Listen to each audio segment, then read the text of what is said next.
Hey there, welcome to the Gyro Step Milwaukee Bucks podcast, proudly a part of the Blue Wire Podcast Network and GSPN. I am your host, Ti Windisch. I will be joined in a moment by Andrew Claudio of the Knicks Film School podcast, sort of. We did a Bucks-Knicks preview that, with this game, no Dame, no Brunson, potentially no Giannis, a little bit about Friday night's Knicks-Bucks game, also a bit about just where these two teams are at generally, how the playoff matchup would look, and things of that nature that we'll get to in just a moment. So that was kind of hosted by his podcast. So Andrew will set up the talk and then bring me in, and we'll do a bunch of Bucks Knicks chatting. I do want to touch briefly on the news today out of Memphis first, that the Memphis Grizzlies are letting go of Taylor Jenkins, former Bucks assistant coach, who this is abrupt. This is, it's March 28th. We got playoffs in a couple of weeks. People are wondering, is there some illicit story here? Doesn't seem like it. That could change, but for now, it seems like this is really just Memphis has underachieved most of the time post-trade deadline, and apparently the Grizzlies are going to just blame that on Taylor Jenkins, and for some reason, right before the playoffs, the Memphis Grizzlies are tied in record with the 4 seed, currently in 5, 1 game back of 3, but they've had enough, and they are going to fire Taylor Jenkins, and I guess appoint an interim. I don't know, maybe they have an outside candidate lined up. They have not named that person yet as of recording time. Regardless, of course, this news has Bucks implications, as there are many who feel Doc Rivers is not doing a great job right now, would like to look a different direction, and Taylor Jenkins, of course, as I mentioned, Bucks ties, coached with Mike Budenholzer on the Bucks for quite a while. I can't remember now if he had left right before the championship or right after, but was an assistant on some great Bucks teams, and of course got poached to lead Memphis, where he's done a very good job. I would say overall, consistently won at a very high level. Memphis has had good players in that time, but availability concerns, and outside of last season, when really everyone was hurt on their team and they were pretty bad, they've continued to win consistently no matter who plays, who doesn't. I think Jenkins is a good coach. I'm not going to say I'm totally familiar with how he's done in Memphis. I know some people feel otherwise. I think he would be an appealing Bucks coach. I do not think that gets done this year. I would be shocked, or this season, I should say. I would be shocked if the Bucks moved on from Doc Rivers right now. I think that would just feel too overreactionary. And again, I think the point remains the same way I feel about Memphis. I don't think you're setting yourself up for a playoff run to replace your coach 2 weeks before, even if you feel like there's an upgrade or a change needs to be made. I just don't think it works that well. Now, if you're of the mind that the Bucks don't have a chance anyway, whatever, you have Giannis, you don't want to just punt a year. I do think Jenkins would be an appealing candidate. I don't think he will get scooped up mid-season. We'll see. I did see Brendan Nunez of the Kings Beat podcast, who covers the Kings out there in Sacramento, note that they fired their coach already, Mike Brown, kind of under similarly shocking situation, maybe a little less than this. They could maybe look at him mid-season. I know they've had Doug Christie there doing a pretty good job lately. We'll see. But I don't think there's going to be a mad dash here. I could be wrong. And if the Bucks this summer, it's just going to be a seismic change for the Bucks this summer. I think regardless, in some aspect, general manager, head coach, important players, very important players perhaps. I don't think we'll know, though, the degree of that until like post-playoffs and then a few other things. And I wouldn't want to make a big change before you know everything that's going to happen, to the degree that it's possible. And I think of when the Bucks fired Bud, they bring in Adrian Griffin, and they bring in, the assistant Terry Stotts. They're going to get more out of the Drew, Chris, Giannis core, and then they end up getting Dame. And really, since that point, everything has just felt off because they've not been aligned. The mid-season hire coach who maybe was not the GM's pick, and maybe they're not on the same page and the roster doesn't fit well. I think if you're going to if you want big changes, if you're going to plan on making big changes, I think you should go about it in a more structured way where you make your decision on Horst first. Is Horst going to be the GM? Is he not? Either extend him, because I think that contract is running out soon, or get the new person in place, and then you make your coaching decision, and then together you make your roster decisions, to the extent of, and some of this is uncontrollable. If someone asks out, someone asks out, but I think you'd rather do it that way and be built more sustainably and then have a vision. If you remember the Bud Bucks, were so good because Horst gets brought in, Bud gets brought in. They go at this together. They meet with Giannis and Chris. They build a roster that is cohesive, that makes sense with what they want to do, and they went and won a bunch every single year. Since Bud has left, the Bucks have not had that. You make the Dame trade. I'm not saying it was a bad move, but you did that on the seat of your pants. The roster made no sense. They had to fire their coach. They underachieved. And while the story this summer was, okay, we've got more guys in now. We've rounded out the roster. And Bud has, not Bud, Doc has been able to institute, what he wants to do with the team. You still didn't have a real logical two guard. I mean, Gary Trent Jr., I think it makes sense, but Dame, Trent, Chris is just a really tough 1-3 in terms of athleticism. So now again, you fly by the seat of your pants at the trade deadline and you bring in Kyle Kuzma as just like we need the big athlete. We're going to try the PJ Washington thing. Defensively, it's been pretty good. Offensively, it's been a struggle lately. Not the cleanest fit. Not something that, they planned for over a whole summer and worked on. They just go and get this guy in February. That's a big key piece to implement in February that really changed the floor dynamics, and the Bucks are struggling with that right now, even before Dame's injury. So I would prefer if the Bucks did not do anything drastic until they're at a place in May, June, whenever, when you can really look at the whole organization and move forward how you want to move forward. And I'm not saying do anything, don't do anything, build around Giannis and hopefully Dame. I think his health status, hopefully you have some more clarity by then on what he's going to be like, what you can do, what you have the option to do with Giannis, with not, hopefully with Giannis, of course. But I just think organizationally, they need to stop being so, here's the opportunity, we'll grab it, we'll figure it out on the fly, because they haven't been able to. They haven't figured it out on the fly. So as fun as it is to go, yeah, let's bring in Taylor, and I'm not helping. I shared on socials, a pic of Taylor Jenkins in the Bucks facility with a bunch of Bucks gear on. Like, look, people are photoshopping Taylor Jenkins. They're so excited. It's a fun idea, and maybe he would be a great next Bucks head coach. My point is, if that were to happen, I would want it to be like in June with an aligned front office so they can build the team that they want to build together. That's all. So a random aside there. Before we get to this pod, which again has nothing to do with this news. We recorded this before this news came out. I'm just making sure there's no more news, because apparently it's a news dump Friday here in the NBA. No, I don't see anything else. So we shall see what happens next. But as I mentioned, Knicks Film School collaboration here with Andrew Claudio, talking a bunch of Bucks Knicks stuff. So I will let that start right now. Enjoy. Thank you very much for listening, as always. And a quick reminder, we are presented by our friends at Prize Picks, where when you play $5 for the first time, you can get $50 whether you win or lose. Check out the link in the description for that. But thanks again for listening. Pod random, and we will talk to you right now, because here's that podcast. Hello, everybody, and welcome to another edition of the Knicks Film School pregame show. My name is Andrew Claudio, a.k.a. GMAC. It is time to preview another Knicks matchup, this time on Friday night against the Milwaukee Bucks, a potential first-round series matchup here in the Eastern Conference, whether it be the Knicks staying at 3 and the Bucks unfortunately falling to 6, or maybe this is the 4-5 in a couple of weeks. These two teams have matched up twice earlier this year in games that I can barely remember. The first one was one of the first 8 or 9 games of the season, and the Bucks were still figuring things out. They had just made a starting lineup change. The second one was a Sunday matinee, which no visitor is usually done well at Madison Square Garden. So not much to take away from the previous 2 matchups if you're an optimistic Knicks fan, but the Knicks do come into this matchup officially playoff bound. They have clinched a playoff berth for the 3rd year in a row. So to any Knicks fan that hasn't enjoyed this season, please remember how many years we went without making the playoffs 1 year in a row before we get upset about the 3rd consecutive playoff berth. And that also leads me to my guest today, and specifically the team we're going to be talking about, the Milwaukee Bucks. I mean, on paper, they've got an MVP candidate. We'll see what's up with Dame Lillard. I got a ton of questions about what that could potentially look like come playoff time. But our old friend Doc Rivers, once a Knick, always a Knick, once a Tibbs boss, always a Tibbs boss, maybe. I know they like going back and forth with each other.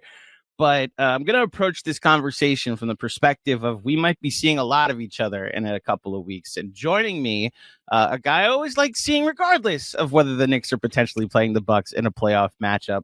From the Gyro Step podcast, didn't need to correct myself even once this time. The GSPN, the Eurosport podcast network, where you can get all your Wisconsin sports-based needs, the Brewers, the Packers, the Bucks, even Wisconsin Badgers.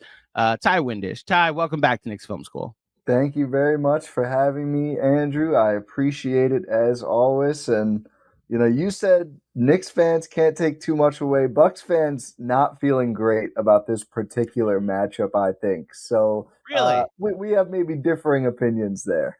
So from what angle? Is it like just tonight you talking about? Because Damon is obviously going through what he's going through, and Giannis is missed the last game, may miss tonight. Yeah. Are you just talking tonight? Or are you talking first round? No, tonight I think is looking rough. I would say, and I'm sure you were going to ask, I'm sorry, I'm going to spoil this. I'm going to say right now, coin flip on if Giannis plays or not. I don't have a firm feeling either way. He's questionable. I think he'd really like to. This is, well, I guess it depends. We'll see what the Pacers do. This is, if the Knicks hold 3, the last chance for the Bucks to beat a top 3 seed in the East this season. They have not beat the Knicks, the Cavaliers, or the Celtics, which doesn't feel great when you have Dame and Giannis on the roster, and those two guys played in at least several of those games. But overall, I think Karl Anthony Towns is such a problem for Brook Lopez and the way the Bucks want to play basketball. And even with Jalen Brunson, I know he's not going to play in this game. He's obviously so crucial, but still, you always have an offense with a stretch 5 like that. And I just think that, and my personal opinion is that OG Anunoby is one of the finer Giannis Antetokounmpo defenders in the Eastern Conference. And the Bucks have been not creative enough, and there's just been a lot of like, Giannis, go take OG. It hasn't worked well for them, and they're not a team that's been able to take advantage of Towns at the rim and, the percentages there and everything. So with Dame, we'll get to him, at least not tonight playing. I just don't know if the Bucks could take advantage of the Knicks the way they need to enough in terms of matchups. So it's interesting you start there with your pessimism about the game. Now I'll counter with some of my pessimism, which I do. Look, I think if Giannis doesn't play, obviously advantage Knicks. The Knicks would have the only all-star. No disrespect to Kyle Kuzma, but I like my chances if he's potentially the best offensive player on the court tonight. You're really disrespecting Brook Lopez. I apologize to Brooke. That's the real disrespect. I was going to say I apologize to Middleton, but he's not there. Wow. Oh, apologies. I know that hurts you guys. Look, yes, Cat is great. Like, I have very much come to love Karl Anthony Towns this season. It's the best development I could tell you about the 2025 Knicks is my appreciation for Karl Anthony Towns, the basketball player, appreciation for Karl Anthony Towns, the person. The reality is the Knicks' top 5, 10, whatever offense is largely driven this season by Jalen Brunson. And the game since he's gotten down, they're only 5-5. They're not like they didn't fall off a cliff completely.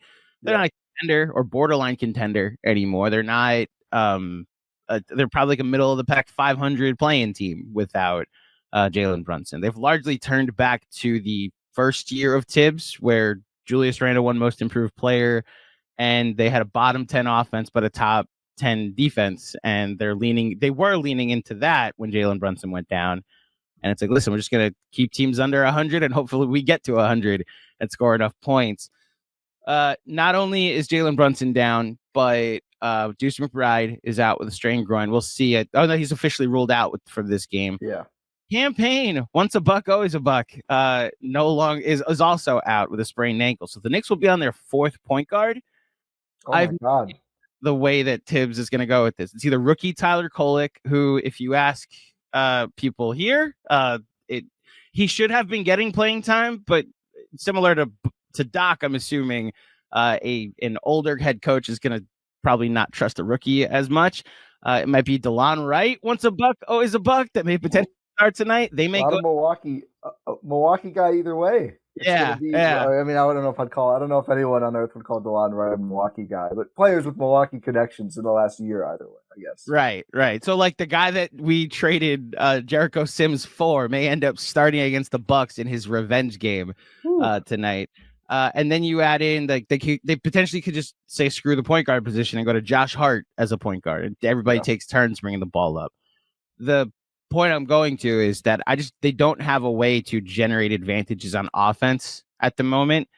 The example that we just saw in the Clippers game, the Knicks with a lot of fancy passing, a lot of back cuts, and a lot of ball movement were sustainable for about 2 quarters of offense. And then a very good Clippers defense held the Knicks to like 60 points over the next 3. With the exception of like a late OG Anunoby barrage that made it potentially a closer game than it actually was in the final minutes. So I do worry about the Knicks' ability to generate points. Outside of ball movement, they just don't have guys that can generate easy offense at the moment. Which, look, this is where Tom Thibodeau has to make his earnings and scheme some things. But I just don't know how you could scheme. Like, they don't have a Hartenstein that you could just create a hub.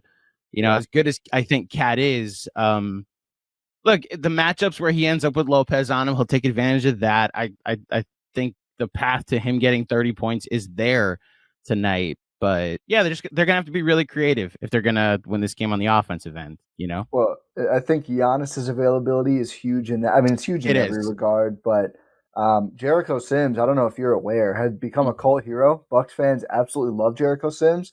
And of course, in true last couple of years Bucks fashion, he's out with a thumb surgery through playoffs-ish. Through around the start of the playoffs is when they're hoping he can return. He got the surgery ASAP to try and be back by then. Would have been an awesome opportunity for him because, as you know, more of a mobile big, but also can get up and protect the rim, which Portis they've tried on Towns as well, and he's more mobile than Lopez, but still not really a rim protector, right? Really more of a big 4. Another former Knicks Bucks big here. All the Bucks bigs except Giannis, I guess, are former New York players, including Brook. But if Giannis doesn't go, the backup center is Kyle Kuzma, who, again, I think one of the underrated things about Towns is the Bucks tried Portis against him in game 2, and he bullied him, right? Like he did more than I'm used to seeing him kind of use that strength as well as his relative quickness.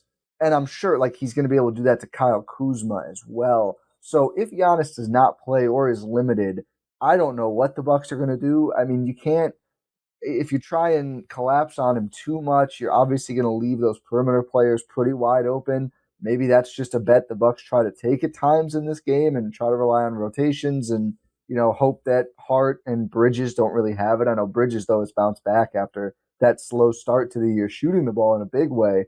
So, yeah, I think that's going to be the big thing for the Knicks in this game is, depending on Giannis' status, how much can Towns set the tone? Because realistically, if there's no Giannis, there's just nobody left. I mean, Portis is suspended through early April. There's no one left who can really guard him. Lopez will try. They matched Lopez's minutes to Jokic. I thought he did a good job, which means 39-point triple-double, right? Like he's not going to shut down elite offensive centers at this stage in his career. So that's going to be the uphill sledding part for the Bucks in this game. So this actually leads to the bigger picture question that I have for you, Ti, because you're talking about a team that it sounds similar to where the Knicks are, that we're just trying to get to April 15th, which I believe is the day after the regular season ends. Yeah. Because the 11th is the Friday. No, it's 12th, 14th. 14th. I think 14th is the day the regular season ends. Yeah. The week before Easter. You're right. So the 13th is like we're just all trying to get to the end of the season, game 82, and hopefully haven't fallen that far. I mean, obviously the Bucks aren't going to fall into the play-in, but look, the Hawks, the Hawks and the Magic are not going to catch you. Come on, the Hawks could take the season. Hawks would have to series. They could take the season series. They have a game left against the Bucks thanks to the IST. So you think they could catch 6 games on it the would, Bucks? It would be pretty tough. 5 in the lost column. 9. 5 in the lost. No, 6 in the lost column. The Hawks have 38 losses. I think they lost last night. They lost last night. Okay, I checked this yesterday. So probably not. No. So the point is, there's a world where the Bucks are the 6th seed because of how banged up they are, and it's like, yes, you'd like to win this game tonight against the banged up Knicks team, but maybe you don't want to show anything because this might be your first round matchup against the banged up Knicks team. And look, as coming from the Knicks world, we're just trying to hold off Indiana and what they are at the moment. Good luck. We tried that too. It's tough. So I'm wondering if the Knicks are, I mean, look, it's Tibbs, so he's not going to be thinking like, well, let's just, the next 9 games is what matters, not the next one. No, he's like, the game in front of me is what matters. I will do everything I can to win it my way. I think this being the potential first round matchup, I think both of us potentially have the same perspective that it's like, if I'm on a go into the playoffs with this type of banged up team and we had to like limp our way to the finish line, I definitely don't want Detroit waiting for me. I definitely don't want Indiana waiting for me. I would take the Knicks. Is that your perspective watching, the Knicks? I know how the Bucks have struggled so far this year, but of the 3 teams that the Bucks could potentially face, do the Knicks go to the top of the list? Or are you kind of hoping for Detroit and to give us a chance at that? What's the Brunson injury status? So he's getting reevaluated literally tomorrow. Right. I think in a different world, he's like back next week. I think they are prioritizing, like, medical has taken over the conversation and not let Tom Thibodeau do it. Not gonna like miss playoffs though, is the thought. No. Yeah, we haven't heard anything that detrimental. Okay. He's already out of a walking boot. He's sitting on the sideline of games and he's doing like pool work and shoot around and That's all I needed to know. I would still rather see the Knicks least. Oh wow, less than the Pacers. Yeah, I would rather see. I'd rather see the Pistons first. As fun as they are, to me, it's one guy. And the other teams, I think it's multiple guys. And we can break it down with simple math. I don't really look at it this simplistically, but the Pacers, I see 2 guys, and they have good role players. The Bucks learned that in the playoffs. But on the other end, even if Dame is not in that series, Giannis just obliterates their team. So if a couple Bucks shooters show up, I like the Bucks' chances there. The Knicks, like I said, I think OG has a better shot of guarding Giannis than anybody on Indiana's roster. And I think the Brunson-Towns combination is better offensively than anything these other teams have. And you throw in, Mikhail and OG, right? Like, there's just more talent. And so even though things are what they are now, I'm not going to buy too much into these slides for some of these teams and these hot streaks from others that, as we well know, watching all these games for our respective teams, Bucks don't have Dame and Giannis. The Knicks don't have Brunson, who's their offense. If he's really healthy the last 5 games of the year going into the playoffs, I don't care what their record was the last month and a half. I look at that team and go, they're going to be a huge problem for anyone. Maybe not for the top 2 teams who it feels like are ready to buzzsaw through everybody else in the East right now. But for all of us other teams down here in the muck, in the congested part of the standings, that they're going to be a problem. So I would rather, if the Bucks are going to stay in 6, which it kind of feels like they are, I would probably rather the Pacers get up there and get a shot at that rematch versus trying to play the Knicks in MSG. So what's interesting? We've asked this question a lot in Knicks land. Of the 3 teams you could face, who do you want the least? And Detroit usually comes up as So Indiana comes up as the least, but Detroit comes up as the team you'd want to face in the first round. There's become an emphasis, and I think it's become even a talking point on some of the cable shows. I'll just say First Take, it's now like the hot take to say the Knicks would actually win that series over a Detroit team. But the Bucks have become the team that a lot of Knicks fans are like, hey, we do well against Dame and Giannis. And in theory, I actually do understand it. Like, the Bucks play a lot of drop. Brunson murders drop. Yeah. The Anunoby defense of Giannis is there. I think Tibbs versus Doc is kind of a wash at this point. Yeah. As far as the coaching advantage, a lot of similar principles. And it just comes down to, like, if you're really just focusing on 2 guys, and, no disrespect to Kyle Kuzma, but he's not the scariest of third options. It becomes very similar to that Sixers series last year, where I think it would be close, but you're really like focusing on 2 guys. And if they go off, then nobody else does. You like your chances. But the Pacers, they create this like every angle attack of on the offensive side, but there's just no pushback defensively that you feel like you can outscore them or try to outscore them by getting whatever you want. I know a lot of Knicks fans also want a little revenge from last year same. with the Halliburton t-shirt. Oh, I'm sure. Yeah, you understand it as well. That it's like, does. So it's fascinating that you're like, I want to see the Knicks least, and here in New York, the conversation has become, I want to see the Pacers least. And the Bucks have been like, after the Pistons, I'd like to take my chances with Giannis. And when I say that, do you say careful what you wish for? Or are you yeah, I get it. Like, I'd rather, because of the conversations we've had, right? I say both. The Bucks team, the way the Bucks team has looked all year, then I think, and especially in the matchups, if I was a Knicks fan, I would be like, yeah, like bring on that team again. You know, why not? What success has Milwaukee had against the Knicks in this era? Zero, zilch. And that's with Dame. I don't know if he's going to be playing by the playoffs. The report is like there's optimism. We, like on our show and network, are kind of like pumping the brakes on that because, you know, there was optimism Giannis could be back too last year if the series was extended, and not even close and never ended up playing. And this just usually is like a several month treatment for this deep vein thrombosis, this blood clot issue. And it's been like 3 days. And we went over the dates, you know, maybe we don't have the exact dates. 1 month takes us like past the first round at this point. So I just don't see that as a realistic option. We'll see. There's some advance in medical science or something like that. So it's not the same Bucks team. That said, you know, we saw Giannis push the Eastern Conference champion Celtics to 7 games with Drew Holiday and 0 games of Chris Middleton in that series. And they were up in game 6 and kind of blew it. Tatum was sensational to end that game. Mind you, there's no Drew Holiday here, obviously, so that's a pretty big difference. But that player, Giannis, when he's been healthy in the playoffs, has basically been just a guaranteed force of 30-some-odd points, you know, 15-ish rebounds, high assist numbers. And the Bucks do have 3 pretty elite shooters, which has been a good recipe to pair with him in Gary Trent Jr., Taurean Prince, and A.J. Green, who had kind of slumped but broke out of it a little bit against the Nuggets. They've gotten some decent guard play out of Ryan Rollins and Kevin Porter Jr. Obviously, no Damian Lillard there or no Drew Holiday there, but you know, they're trying to figure it out. I think the other issue for the Bucks, though, in that potential series is I don't know how they're going to guard Brunson. They've never had good answers on doing this. Andre Jackson Jr., who they've used before, is kind of out of the rotation right now.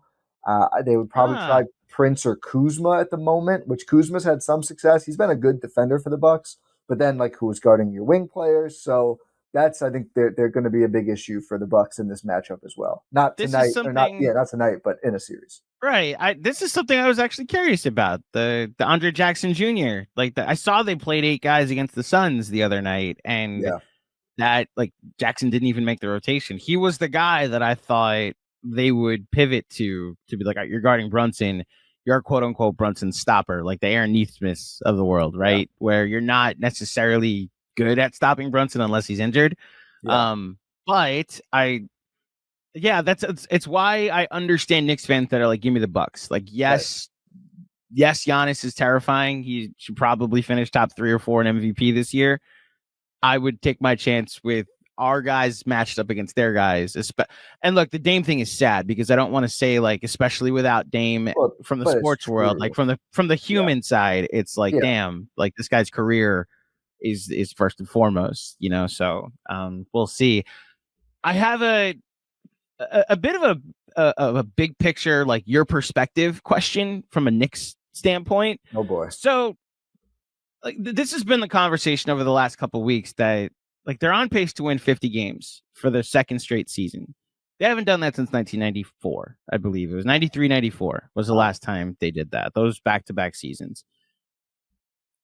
The way the franchise has gone has been a punchline. Like they, especially this decade under James Dolan, and the way things have turned around under Leon Rose and Tom Thibodeau is impressive. It's appreciated.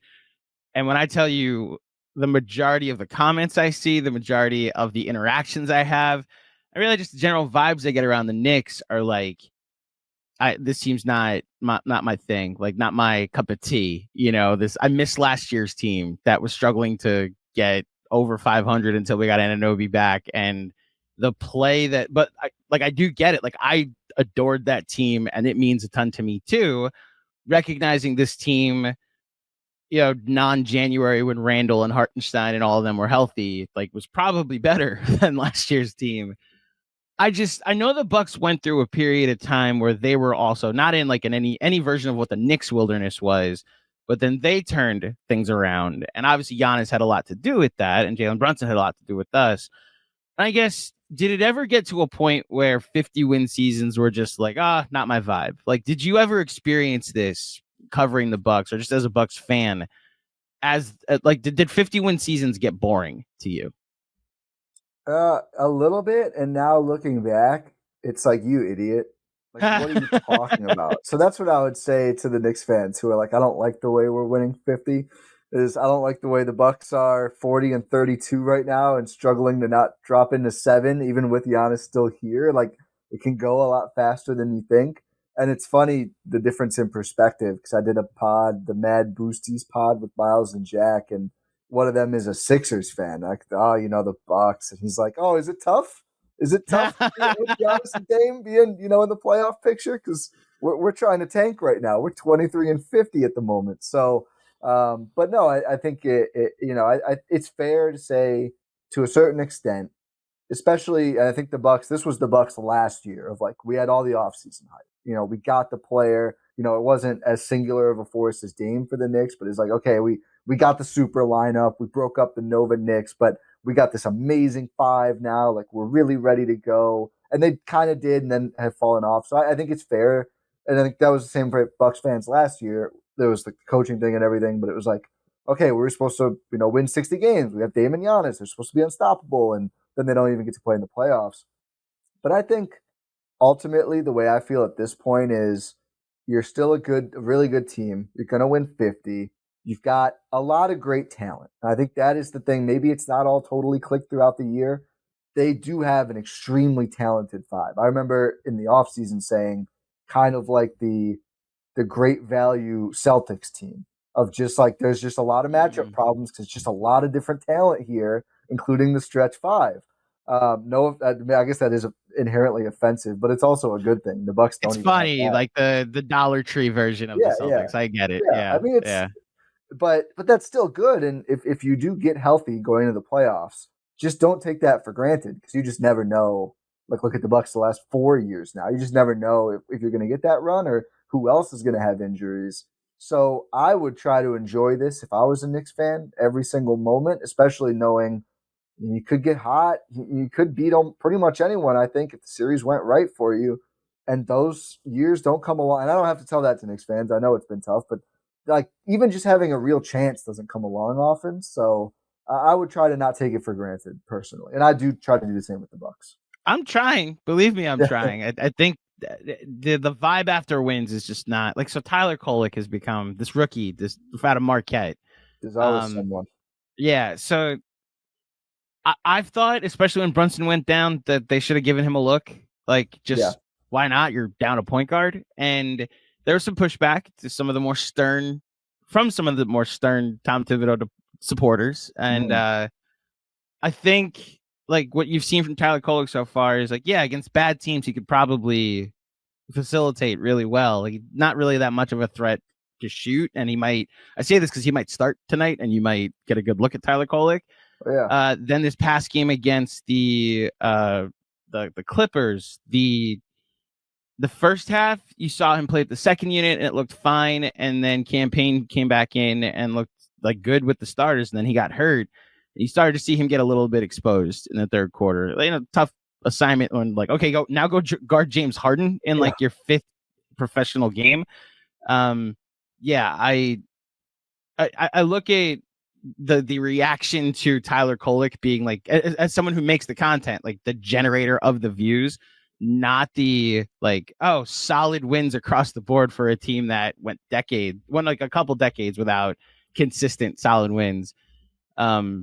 The last question before we get to the chat, because I see people wanting us to ask their questions, like the end of the road with Coach Bud, knowing that, I know things were rocky there, and this is just what comes with the team with expectations as you turn to the head coach. And like, I have my frustrations with Tom Thibodeau, and I think I'm at the point where I'd welcome a change, but I don't know if it's warranted yet. I also think it's going to be like if Jalen Brunson wants them to keep Tibbs, they'll keep Tibbs.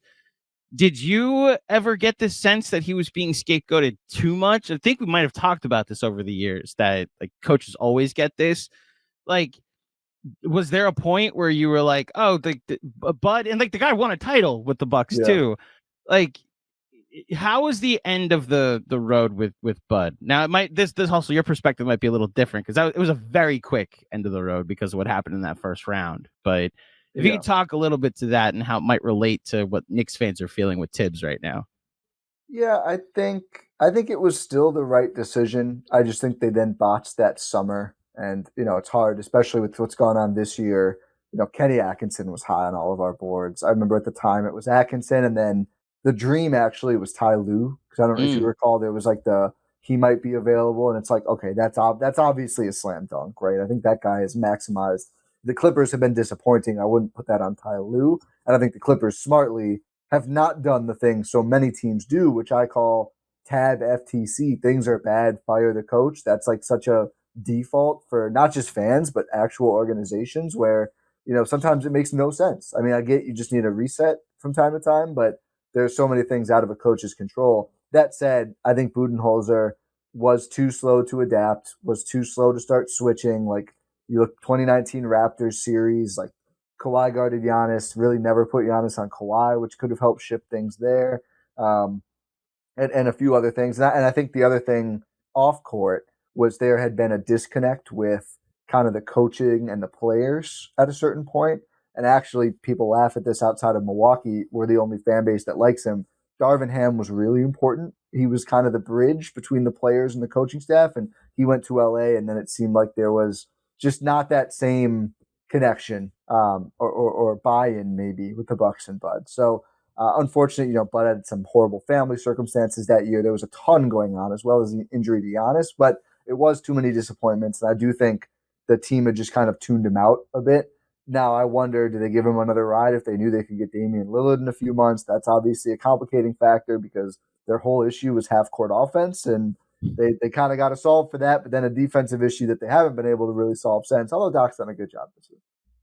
But I think the question should not be just binary, is the team like winning it all, or are they getting better every single year or not? The question should be, is the coach maximizing this? Is the buy-in still there and the chemistry with the players and those sorts of things more than just strictly results? And I can't speak fully to that with Tibbs. I'm not totally locked in, but you see them near the top of the East again, and it seems like Brunson and the players really get on with him well.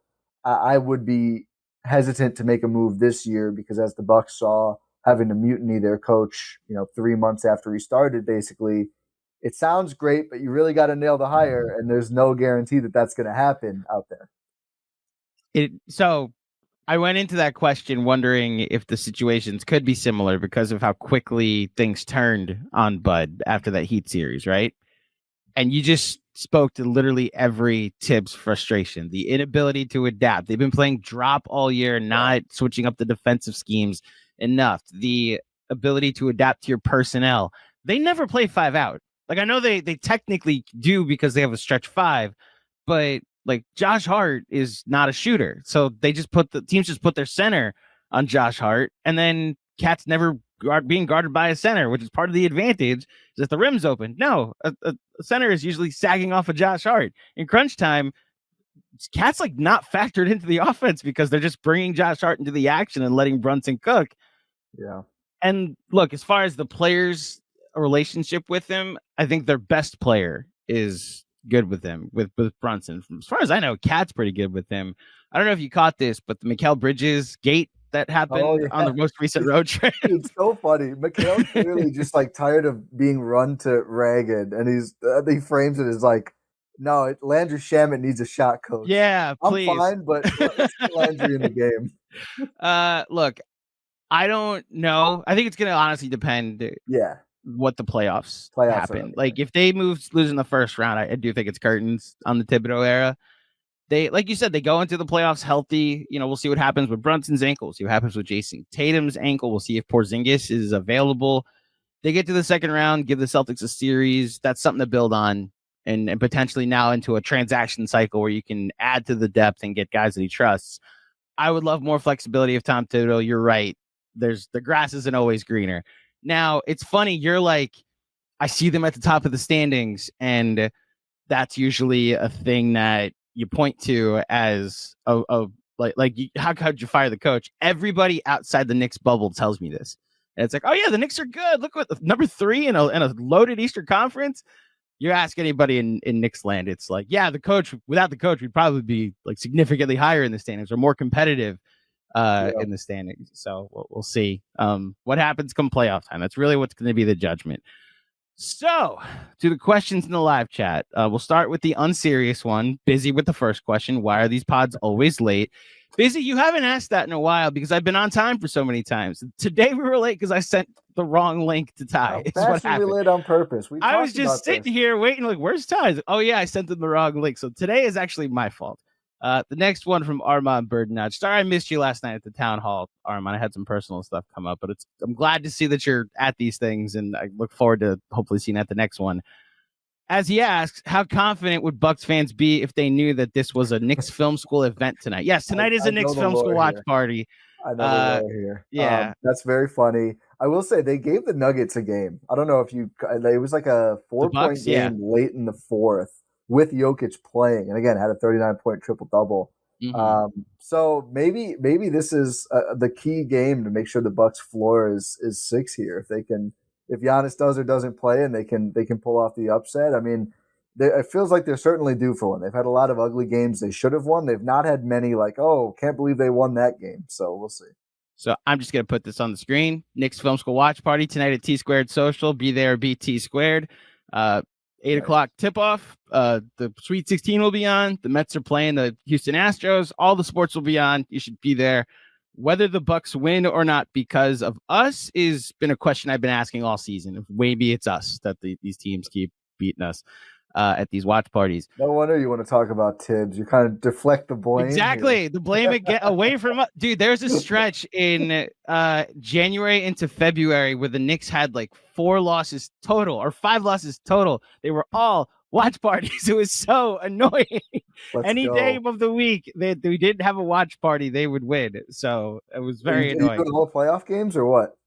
So that's the thing. Last year during the playoffs, we went 6-2. Like, okay. So maybe it stops there. I was gonna say maybe I do want the Knicks in the first round. I watched them eliminate Joel Embiid last year in T Squared Social. Feeling. So as far as I'm concerned, there's playoff magic. It just might be regular season misery. So I'll start with a non-Giannis trade question. So Brian Martinez. If Jericho Sims gets more than 4 points, I'll be pretty pissed. Never seen an NBA player with less of a bag. Could you speak even further to the cult hero Jericho Sims has become since the Bucks acquired him? Yeah, absolutely. And Brian's right. I mean, he doesn't have any sort of a bag at all. His scoring range is basically at the rim, but the Bucks don't need him to. I mean, they've not had an athletic rim running lob threat and rim protecting center. I don't really count Giannis because he's obviously not a role player since kind of like years, like a very long time, and he's unlocked something that they just haven't had. It was either Giannis at the 5, which they don't love to do a lot, and Giannis doesn't love to do for big minutes, or Brook and or Portis at the 5, which just you're obviously limited with athleticism, and having Sims out there to switch and just go and try to catch lobs, right? That's really all he can do offensively. But that's okay because the Bucks have a lot of guys who either can or think they can create and open up advantages. So they really don't need a lot of role players who are trying to do a lot of things. So that's why it's been a really nice fit in Milwaukee. It's just they're willing to play him more. Doc's actually been a little more flexible than anticipated in playing young players just because of how many vets haven't worked out and how desperate the Bucks have been for that athleticism. And Sims developed really good pick and roll chemistry with both Dame and Kevin Porter Jr. and was catching those lobs. So no bag. He won't get more than 4 points because unfortunately he's out for probably another several weeks here, or a few weeks here, I should say. But you're right, but he's still awesome is my answer. Yeah. Well, I'm glad to see Jericho find a home. He was misunderstood, I think, in New York. A lot of the comment sections blaming him for things when they're just certain things that were out of his control. And look, I actually think he's a very productive screener. I've been curious to see like him and Dame in the pick and roll. Dude. Oh, it's so refreshing. Yeah. So like we missed that when he was doing it with Brunson, and they actually had some good synergy together. So we'll see. So I'll go to Dirty Dancer here. Will the Knicks dance together when Tibbs is fired? What was your reaction when the Bucks did that after the Adrian Griffin firing? That's what he's referencing. Yeah. They said it wasn't that. I think it was definitely. I've never seen them do that otherwise. I'll say that. Yeah, I was shocked when they fired him because you see the record, but then the stuff comes out that, one of the big things was late in games, like, Griffin's done he schemed up a good play or like it is innovative coverage. And at least it came out after that, like, no, he called something else. And the Bucks the key players were like, no, we're going to do this instead. Gotcha. And I'm like, all right, you probably had to fire him then. You weren't listening to the coach. Yeah. Yeah. I think they went to Doc because of just like, for all his flaws, has gravitas, has respect around the league, even if media and fans don't share that sentiment. And I think the buy-in's been better with Doc. We'll see if that holds. I think it's been a little shaky lately, but I'll let you answer if the Knicks will. But the Bucks, probably not, because I don't think they're to mutiny stage. I think one player might, and it's Mikal Bridges. That's really it. I actually think the team generally loves Tibbs. Yeah. I know there's there was that blow up with Josh Hart, but I think Josh Hart needs that type of coach. Yeah. Jalen Brunson. I mean, it's been said so many times on our show the last couple of days. Between Tim McMahon earlier this week, Chris Herring yesterday. I'll make sure my back is okay after that name I just dropped. Like all of them have talked about how Tibbs has known Jalen Brunson since he was a baby. Like, saw him in the hospital when he was born. So like, this is more than just, oh, they should fire my coach so we can have a better one. No, it's like this uncle that I've known my whole life. It's why it's going to fall on Jalen Brunson. If he wants a new coach or is okay with a new coach, they might get a new one. I don't think it's going to be be that easy. So. It's going to hurt the podcast. Yeah, look, I don't know what the roommates are going to do if they get rid of their best guest. So we'll see. Anthony Sixto, curious about the Haslam's ownership. If Bucks fans are concerned at all, considering the history with the Browns. Yeah, definitely. I will say. There's more concern about things getting overruled, whether it's Giannis's opinion, which has been talked about, not really confirmed. I think some people run with that more than, and obviously ownership is I think still very involved with the team. I will say on the flip side, the guy does cut the checks, so whether they're used well or not is obviously a huge consideration there, but.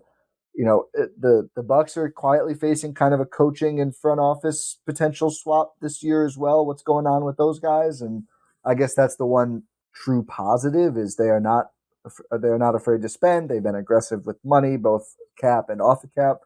But yeah, I mean, it's hard not to be considering the way that franchise is gone in Cleveland, the Browns. So it kind of, I feel like it kind of is what it is with ownership at this point. It feels like there's fewer and fewer that are just clearly good for their organization. I'll be honest, the Dolan thing's not bad anymore.